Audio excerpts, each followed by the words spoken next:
네, 이번 순서는 대표 해외 주식들의 일관 성과를 나타낸 순위를 살펴보는 시간입니다. 또한 가만히 재밌었던 일이 있었는지 하나하나 짚어드릴 거고요. 저는 순위를 달리는 남자 순달람 한 종목입니다. 네, 어제는 미국 시장이 메모리얼 데이로 하루 휴장이었었습니다. 그래도 저번 주 목요일과 금요일에 시원한 급반등이 나오면서 투자자들의 마음을 시원하게 해줬습니다. 정말 얼마 만에 상승인지 모르겠는데 여러분들도 기쁘시죠? 네, 이렇게 된 이유에는 아무래도 가장 큰 것이 인플레이션 피크아웃 기대 심리가 부각이 된 것이죠. 이렇게 되면 연준에서 금리를 올리거나 양적 긴축을 하는 속도가 우려했던 것보다는 줄어들 수가 있으니까 거기서 투자자들의 기대 심리가 회복이 된 것이고요. 게다가 중국의 상하이 지역 코로나 봉쇄 해제 이슈까지 같이 겹치면서 투자자들을 아주 기쁘게 했습니다. 실내로 테슬라는 원래 1교대만 돌리다가 지난 27일부터 2교대로 정상 근무를 시작했다고 하니까 확실히 좀 풀리는 느낌이긴 합니다.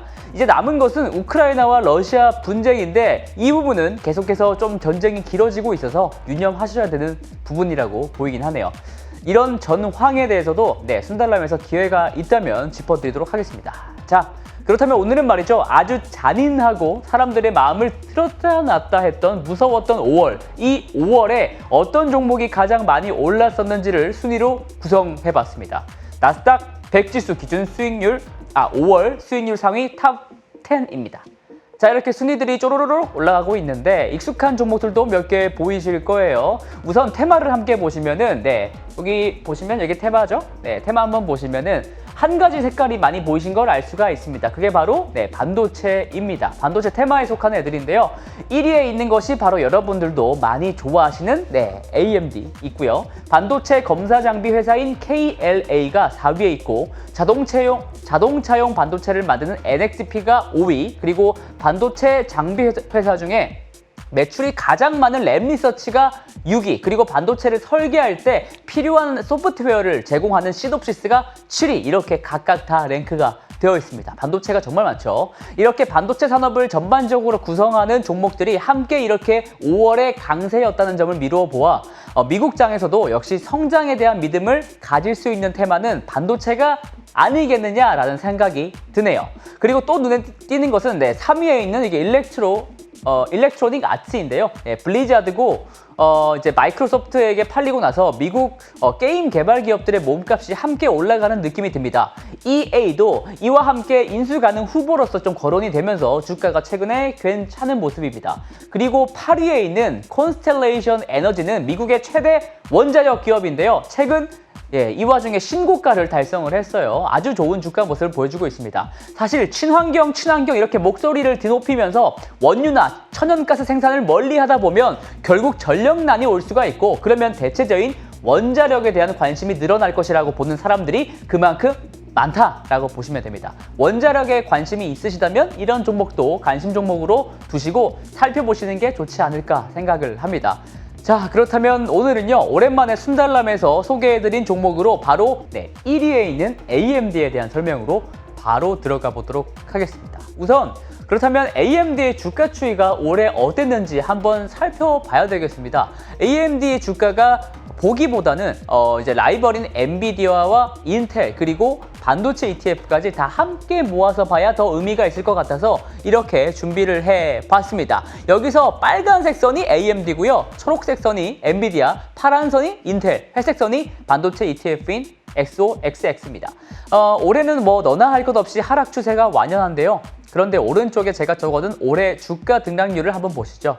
파란색인 인텔이 그나마 가장 선방을 했다는 것을 알 수가 있고, 반면 초록색의 엔비디아가 올해에만 37%가 넘게 주저앉았음을 나타내고 있습니다. 저는 이렇게 주가 수익률이 차이가 크게 나는 이유가 바로 기대감이 높았던 순서대로 더 많이 빠졌다고 생각이 드는데요. 엔비디아의 성장에 대한 기대감이 다른 종목들보다도 특히 인텔과 같은 전통적인 업체들보다 훨씬 높았기 때문에 주가 하락 시기에서는 그만큼 기대감으로 찼던 주가 상승분을 오히려 제일 많이 토해낸 것이죠.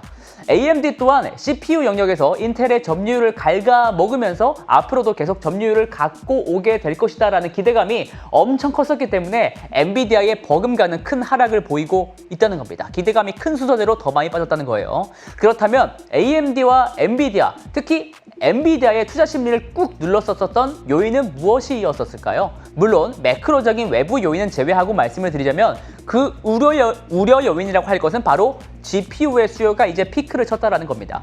이전까지는 뭐 팬데믹이다 뭐다 해서 수요가 많았었지만 이제는 안 그럴 거다라는 거죠. 실제로 유럽에서 거래되는 그래픽카드의 소매 가격 추이를 여기서 확인할 수가 있습니다.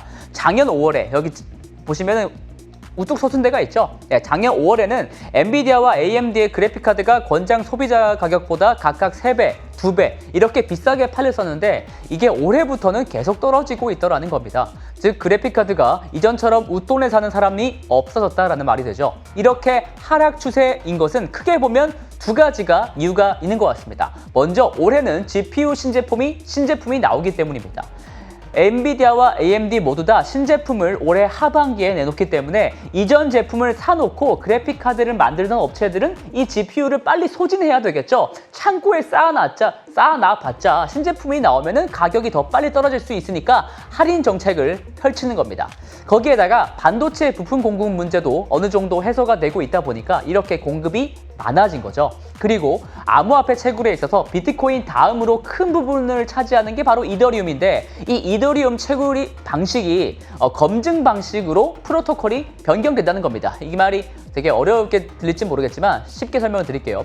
이전에는 비트코인처럼 그래픽카드로 이더리움을 채굴했는데 이제 이게 몇 개월 뒤면은 이더리움을 채굴 못한다는 소리가 됩니다. 그러니까 채굴용으로 썼던 중고 그래픽카드가 시중에 쏟아져 나왔고 그게 또 그래픽카드의 가격을 하락시킨 겁니다. 그런데 제가 이렇게 말씀을 길게 드리는 이유는 이런 시장 상황들이 엔비디아와 AMD의 그래픽카드가 성능이나 가치가 떨어졌기 때문이 아니라 실제로 엔비디아는 실적 발표 이후에 젠슨 황 CEO가 나서서 게임 수요는 여전히 좋다라고 언급을 했고요. 하반기에 신제품이 나오면 상황은 또 바뀔 수 있는 것이라고 생각을 합니다. 그러니까 너무 이런 이제 부분에 함몰되지만 마시고요. 네. 본격적으로 기업의 본질적인 면을 제가 들여다보도록 하겠습니다. 본격적으로 실적에 대한 이야기를 한번 여기서 해볼 텐데요. 우선 AMD에 대한 실적부터 한번 같이 알아보도록 하겠습니다. AMD 실적은 나온 지가 한 3주가 넘었지만 그래도 리뷰를 좀 해보자면 역대급 실적을 냈다는 것을 알 수가 있습니다. 왼쪽은 AMD의 매출 총이익과 그 성장률인데요. 이번 1분기에 우뚝 솟은 게 보이시죠? 네, 뿐만 아니라 마진 자체가 계속해서 오르고 있다는 게 포인트입니다. 이 말은 비싼 제품이 잘 팔린다는 말이죠. 비싼 제품은 고성능 칩이라는 얘기고 그것은 곧 데이터 센터 등에서 쓰이는 기업 고객용 제품이란 말입니다.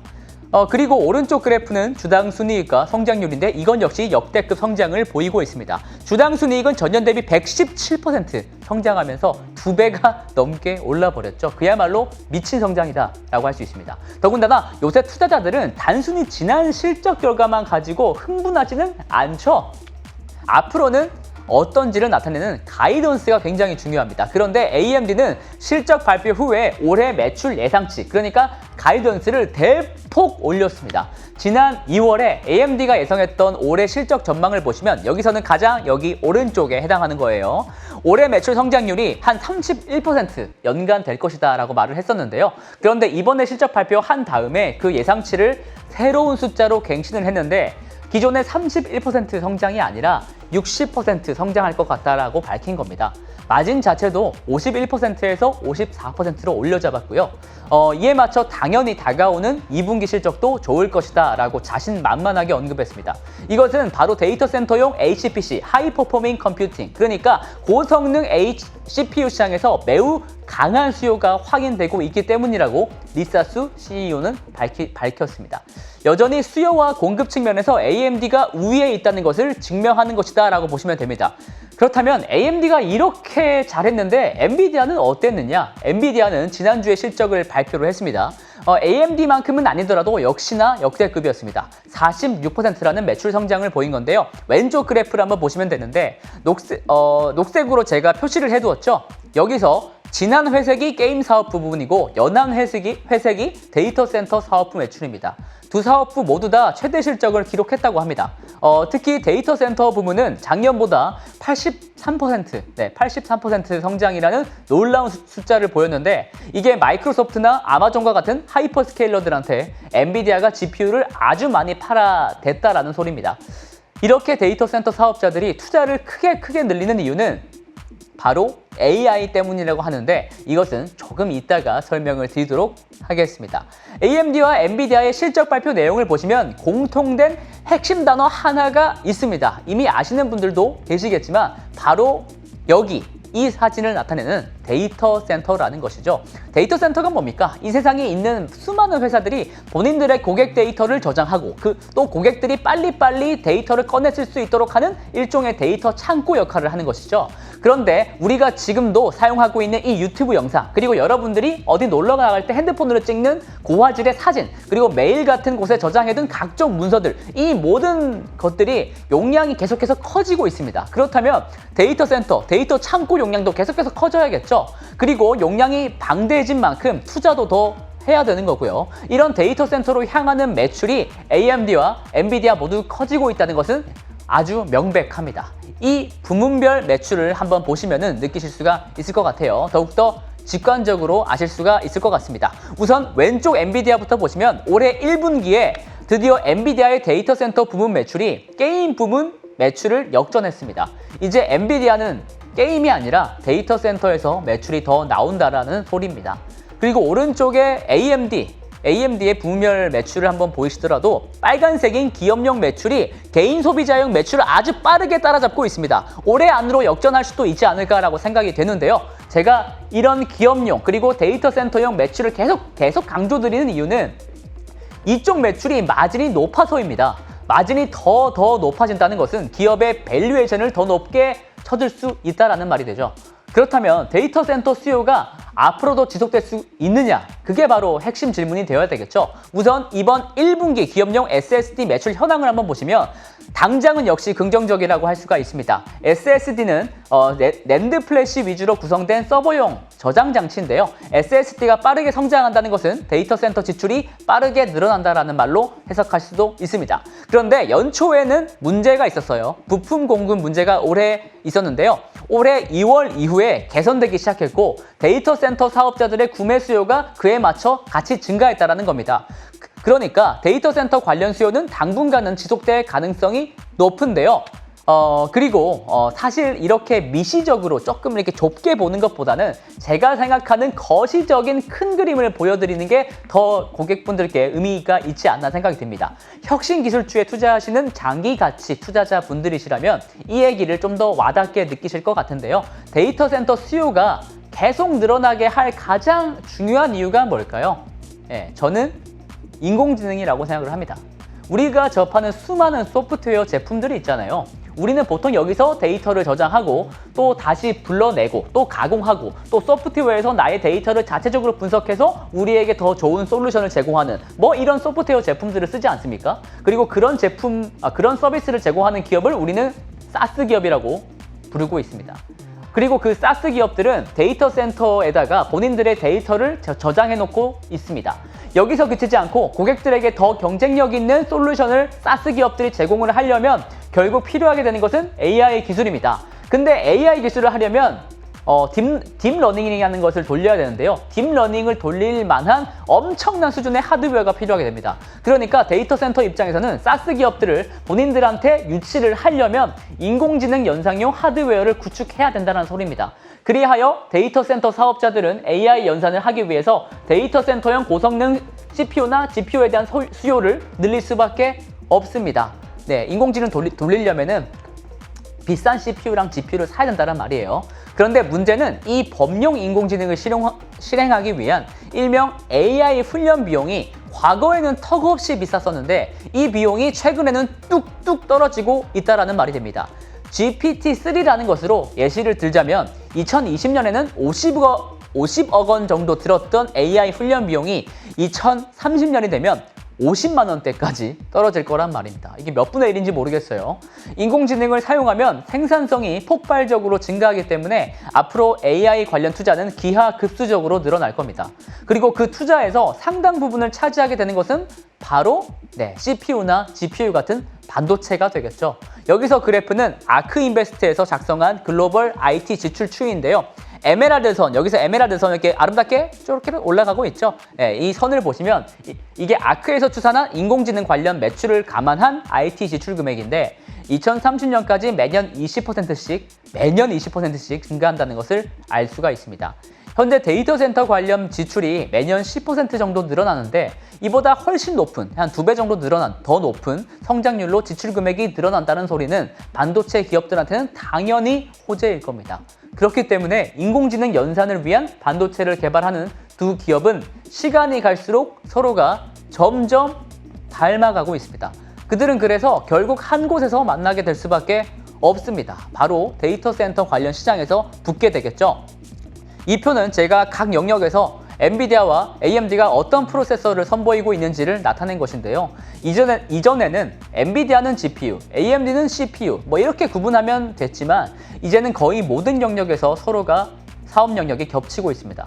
DPU라고 불리는 데이터 처리와 저장에 특화된 칩 영역에서마저 AMD가 최근 펜산도라는 기업을 인수하면서 여기서도 엔비디아와 AMD가 싸움이 벌어질 것 같습니다. 차이점이라고 할 만한 것은 바로 이제 FPGA 부분야인데 엔비디아는 여기 FPGA에 관심이 없다 그랬고 AMD는 자일링스라는 기업을 인수를 하면서 이를 데이터 센터용 칩으로 활용할 생각입니다. 둘 간의 차이가 앞으로 어떻게 벌어질지 지켜보는 게 관전 포인트지 않나 생각이 듭니다. 이 말고는 거의 모든 영역에서 겹치고 있거든요. 확실히 두 회사가 희대의 라이벌인 것 같습니다. 자, 이게 마지막으로 두 기업의 밸류에이션에 대해서 말씀을 드리면서 마치도록 할 텐데요. 한마디로 말하자면 실적에 비해서 두 기업 모두 다 주가가 많이 뒤처져 있습니다. 엔비디아의 녹색, AMD의 빨간색 선을 보시면 다 아름답게 우상향하고 있다는 것을 알 수가 있죠. 주당 순이익 예상치가 올라가고 있다는 말입니다. 근데 주가는 여전히 밑에서 헤매고 있다는 거죠. 전체적인 시장 상황이 개선되면은 앞으로 극적으로 또 주가도 개선될 수 있지 않을까라고 조심스럽게 살포시 기대를 하게 만듭니다.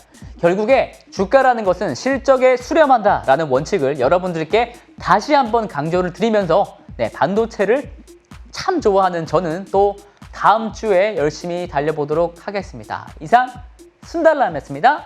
호.